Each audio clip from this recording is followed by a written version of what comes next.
Hello and welcome everyone, I am Madals and welcome to Game 4 of, well, Day 4 rather, Game 1 of Dignitas Week. And of course, those of you who are observing will notice that it is one of Dignitas' newest stars. It is of course Tefel, who is the red ZvZ player in the top left position. He is going to be playing up against BateToshko, the blue ZvZ player in the lower right position. The map is Ahana, and well, Toshko is going to have a tough job beating Tefel, because Tefel, he is doing pretty damn good for himself at the moment. Of course, he's recently just got back from, of course, I-47, where I was casting, and well, it was lovely to meet him there, and he's sent me over some really cool games, so I'm really looking forward to casting these and really giving you guys an insight into what he's doing. Now, of course, for those of you wondering, hey, what's this Dignitas week you're talking about? Well, let me just say, it is awesome.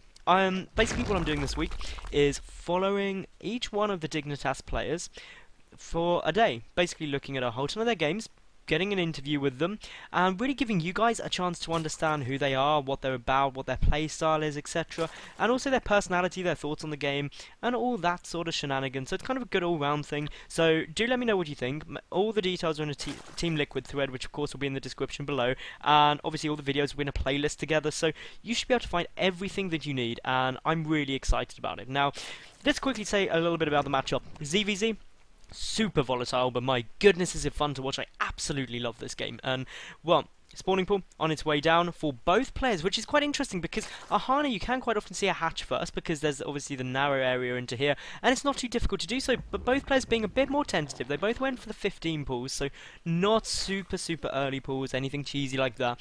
Just a little bit safer. It means you get your queen out a bit quicker than you do with a hatchery first. Slightly worse off economically in the longer term because obviously your hatchery is delayed a little bit, but obviously as you're seeing here, we've got Tefel and Toshko going for their expansion. So this is all looking seriously good, and I'm excited about it. But let's talk a little bit about Tefel. Well, firstly, he plays for Team Dignitas, but he hasn't for very long at all. For those of you who keep up with the esports scene, obviously, you may be aware that previous to this, Tefel did indeed play for Blast. He was signed to them in July 2011, and he then moved over to Dignitas in November 2012, which of course was only last month. It was quite near the start of November, and basically since then, he's been doing really well with the support of someone like Dignitas. He's going to do amazing things, of course. He's only 18. But he is only just going to be 18 for the next few weeks because his birthday, of course, in July, and is therefore going to be going up to the big 19, one before the big 20, which is a quarter of the way through your life, I've been told recently, which was really quite depressing because I'm 21 and I was like, hey, have you had your quarter life crisis yet? And I was like, what? I'm not planning on dying at 18. But yeah, let's get back to this game. Queen's out. All good. Second queens in production, even better. Overlords, they be a scouting. Tefel, interestingly, he has poked in and just pulled all the way back, just back to here. So basically he's getting good coverage with his overlords. Tefel also pushing back this overlord from Toshko, so he's not going to be able to get the optimum position of putting it there in order to scout everything that's going on. Both players, of course, got their naturals up. Both players got gas, but interestingly, here's a difference. 1 drone compared to 3 drones for Tefel there. So Tefel, he's got speed on the way and just keeping the rest of the gas trickling in. That's going to delay his baneling nest, delay tech, etc. But for Toshko, it means he can get the earlier baneling nest out, but he's going to have less minerals, and theoretically he's going to get less drones. And as we can see here, 27 to 23, that is actually quite a sizable chunk difference right now. So yeah, this is looking good for Tefel as long as he can defend against any big baneling pushes. But generally from this sort of build, I expect to see Toshko instead go for something a bit safer, but we'll see how many more Zerglings he's getting out. Getting the Spine Crawler, now you definitely don't see that Spine Crawler, unless of course you're wanting just to get defensive banelings. So this is looking absolutely brilliant for Tefel right now. He's of course getting up his own Spine Crawler, but already nearly taken a 10 drone advantage, which to be honest at this stage of the game is absolutely massive. His baneling nest is on the way. He's getting up his second gas now. As you can see here, we put 3 drones back into the gas he's already got, and well, everything is going exactly how the red Dignitas player would want from this. All 4 gas coming out for Toshko now, so that is a lot of gas early on. His lair also a lot sooner than we're seeing compared to Tefel. These Zerglings have managed to get in and get a good scout off, so what do they see? Well, obviously they've scouted the baneling nest, they see the gas, they see the second gas coming on, third and fourth gas are there, but that was not scouted. So obviously that is pretty much good news, except it is scouted by this overlord. So well, that kind of gives away the surprise that everything coming down. Meanwhile, Tefel, he is coming back with a couple of Zerglings. We've got the Evolution Chamber, the Roach Warren coming down now for Toshko, whose lair is already finished. Cleans out that scout very nicely. So, of course, for the moment, Tefel does not know anything going on in the main base. He did, I believe... No, he didn't actually see the gas there, so... that is some scouting information that you really do need. Obviously, the third hatch on its way down now. Tefel has got an Overlord here, so he can't actually see the hatch building, but he would see a drone coming through. Now, looking up to what else is coming out, well, +1 missile attack already started for Tefel.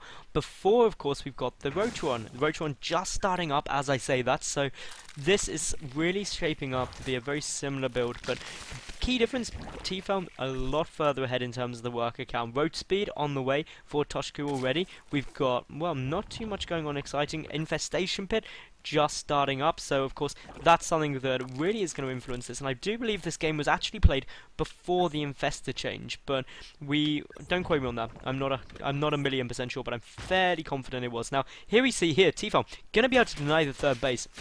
That is an absolutely massive win, because even though it's only going to be for a few seconds, it's more than enough time, because his own third is already 80 seconds complete, so over 80% complete. This Spine Crawler moving down. We've got the Infestation Pit coming down for the red Zergler as well, but this is an awful lot of Zerglings coming out. But Tefel does have Banelings there. Will he get a connect? Boom!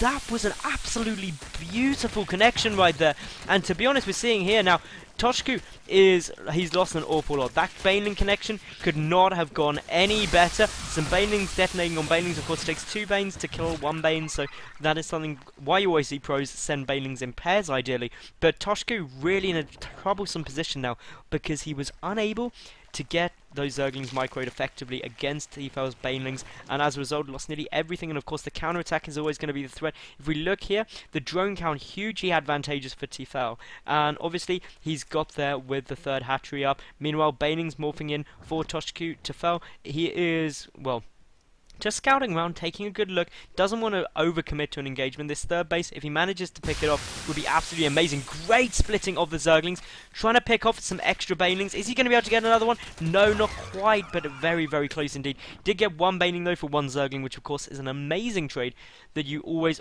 want to do. Now, looking here, the Spine Crawler just getting in a nice defensive position. I like the use of Overlords to generate creep. I think that is an absolutely choice decision.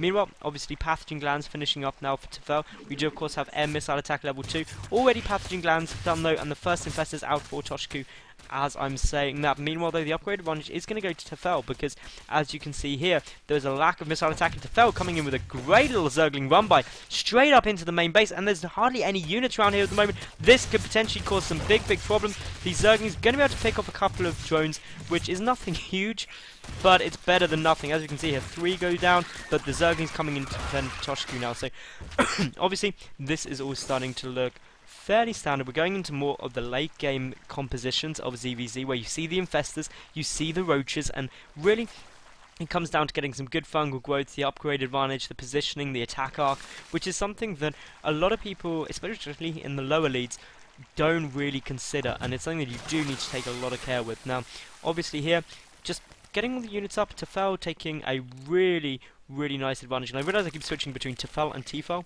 I can't really decide. It should be Tefel, because there's no E after the L. Tefel, I think, would be... I don't know. I'm just going to use them the same.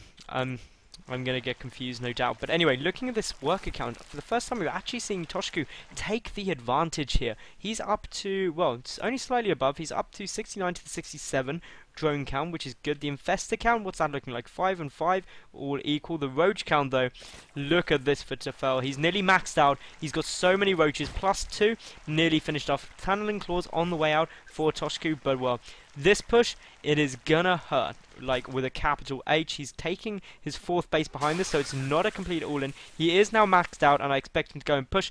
With the timing of that +2, he's going to have the upgrade advantage, the numbers advantage, and generally everything is going to go in his favour, and it's going to be absolutely brilliant for him. So yeah, here we go.